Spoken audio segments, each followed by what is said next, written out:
بسم اللہ الرحمن الرحیم وما ارسلناک الا رحمت للعالمین۔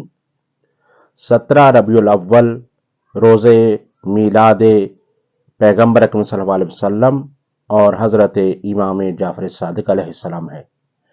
اس پر مسرت موقع پر انتہائی دل کی گہرائیوں سے تمام اہل ایمان اور اہل ولا کو دلی مبارکباد پیش کرتے ہیں۔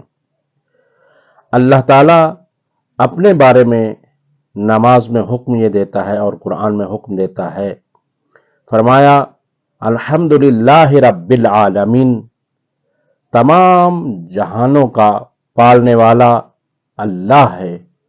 اور جب اپنے حبیب کی بات کی تو فرمایا وما ارسلناک الا رحمت للعالمین۔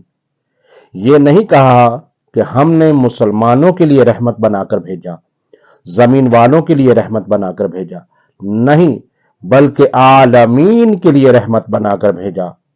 عالمین کیا ہے؟ ما سوی اللہ، ہر شے کو عالمین میں شامل کیا جاتا ہے۔ بس یہ پتہ چلا کہ یہ ہستی عظیم ہستی ہے، پروردگار عالم رب العالمین ہے، اور پیغمبر اکرم صلی اللہ علیہ وسلم کی ذات رحمت للعالمین ہے۔ یوں تو پیغمبر اکرم صلی اللہ علیہ وسلم کی بہت ساری خصوصیات اور معجزات ہیں۔ بعض خصوصیات میں سے یہ خصوصیت ہے، یعنی خصائص سے پیغمبر اکرم صلی اللہ علیہ وسلم یہ ہے کہ آپ کے بدن اطہر پر مکھی نہیں بیٹھتی تھی۔ اس کے علاوہ پیغمبر اکرم صلی اللہ علیہ وسلم جب سوتے تھے تو آنکھ تو بند ہوتی تھی لیکن دل بیدار ہوتا تھا۔ دل بیدار ہونے کا مطلب یہ نہیں کہ صرف دل دھڑکتا تھا، نہیں، بلکہ دل ہر شے کو سنتا بھی تھا اور دیکھتا بھی تھا۔ اور اسی طرح سے پیغمبر اکرم صلی اللہ علیہ وسلم جس سواری پر سوار ہو جاتے تھے وہ کبھی بوڑھی نہیں ہوتی تھی۔ اور ایک یہ ہے کہ وہ مستجاب الدعا تھے۔ مستجاب الدعا یعنی جو دعا مانگتے تھے وہ دعا یقیناً قبول ہوتی تھی۔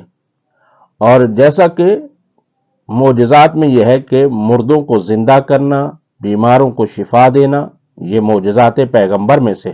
پیغمبر اکرم صلی اللہ علیہ وسلم حیوانات سے بھی گفتگو کرتے تھے، یعنی ان کی زبان کو سمجھتے بھی تھے اور اپنی زبان کو ان کو سمجھاتے بھی تھے، یعنی اس اعتبار سے۔ پھر یہ ہے کہ پیغمبر اکرم صلی اللہ علیہ وسلم کے مہر نبوت سب تھی۔ یہی وجہ ہے کہ بعض تاریخ میں ملتا ہے کہ پیغمبر کے آخری زمانے میں بھی بہت سارے لوگوں نے اس کی تصدیق کی، اور حضرت سلمان فارسی رضی اللہ تعالیٰ عنہ بھی اسی معجزے کو دیکھ کر مسلمان ہوئے تھے کہ جب انہوں نے مہر نبوت کو دیکھا۔ آپ کے ہاتھوں سے پانی جاری ہوتا تھا، یعنی پیغمبر صلی اللہ علیہ وسلم کی انگلیوں سے پانی جاری ہوا اور بہت سارے لوگ اسی سے سیراب ہوئے۔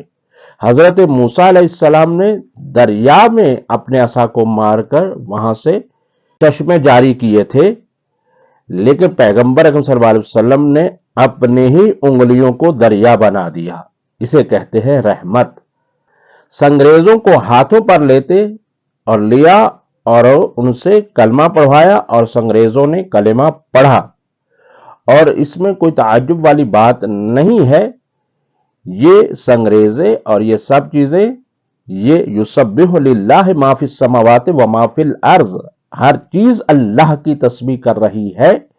فرق یہ ہوا کہ پیغمبر نے لوگوں کے کانوں سے وہ پردے ہٹا دیے، جیسے پیغمبر ان کی آوازوں کو سنتے تھے اسی طرح سے لوگوں نے بھی سنا کہ کنکر ہاتھ پر آئے اور کلمہ پڑھنے لگے۔ پیغمبر اکرم صلی اللہ علیہ وسلم کا نور اقدس اتنا زیادہ ہوتا تھا کہ آپ جب کبھی سورج کا سامنا کرتے تو آپ کا نور اس سے کہیں زیادہ ہوتا تھا۔ اسی وجہ سے پیغمبر اکرم صلی اللہ علیہ وسلم کا سایہ بھی نہیں تھا۔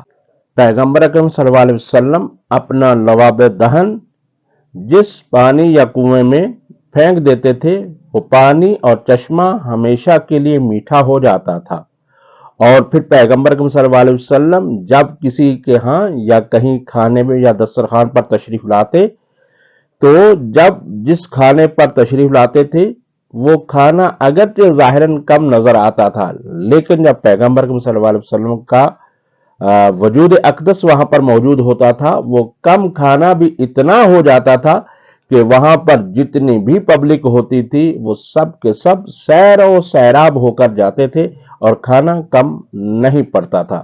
بہرحال بہت زیادہ پیغمبر اکرم صلی اللہ علیہ وسلم کے معجزات ہے، یوں ہی تو نہیں پروردگار عالم نے فرمایا وما ارسلناک الا رحمت للعالمین، ہم نے آپ کو عالمین کے لیے رحمت بنا کر بھیجا۔